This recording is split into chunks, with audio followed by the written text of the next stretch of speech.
जीवन में समस्याएं आना जाना स्वाभाविक है। हम में से हर कोई किसी ना किसी चुनौती से गुजरता है और कभी कभी चुनौतियां हमें निराश कर देती हैं। लेकिन क्या हो अगर जीवन की समस्याओं को एक अलग दृष्टिकोण से देखा जाए। आज के इस साखी में हम जानेंगे कि कैसे एक संत ने एक व्यक्ति को यह सिखाया कि जीवन की समस्याएं ऊंटों की तरह होती हैं। कुछ हल हो जाती हैं, कुछ अपने आप ठीक हो जाती हैं और कुछ के लिए हमें इंतजार करना पड़ता है। पुराने समय की बात है, एक व्यक्ति अपने जीवन की समस्याओं से बहुत ज्यादा परेशान था। उसने गांव के एक प्रसिद्ध संत से मिलकर कहा कि गुरुजी, मैं बहुत ज्यादा दुखी हूं। मेरी जिंदगी में हमेशा समस्याएं आती रहती हैं। एक का समाधान करता हूं तो दूसरी खड़ी हो जाती है।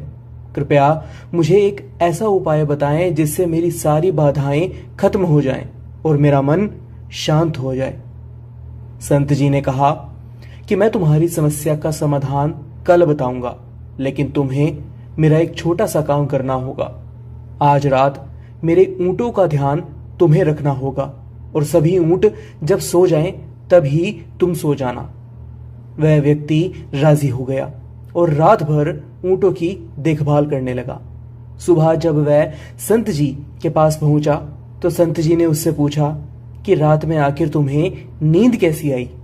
व्यक्ति ने कहा कि गुरुजी, मैं तो रात भर सो ही नहीं पाया।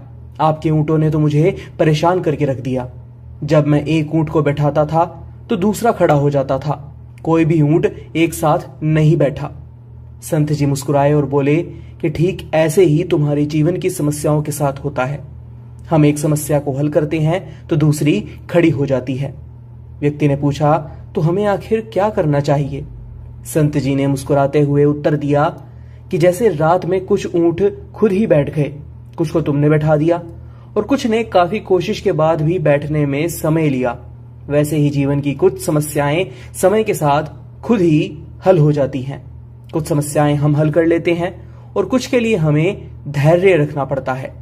इन परेशानियों के बीच हमें जीवन का आनंद लेना चाहिए। इस साखी से हमें यह सीखने को मिलता है कि जीवन में समस्याओं का आना जाना लगा रहता है। हर समस्या को हल करने की जल्दबाजी ना करें। कुछ समस्याएं समय के साथ स्वतः ही समाप्त हो जाएंगी। जब तक वे हल हों तब तक जीवन को जीने का आनंद लीजिए। आज की यह साखी आपको कैसी लगी? अपनी राय हमें कमेंट बॉक्स में जरूर बताइएगा। फिलहाल के लिए बस इतना ही। एक बार फिर से लौटेंगे एक नई साखी के साथ। तब तक के लिए राधा स्वामी जी।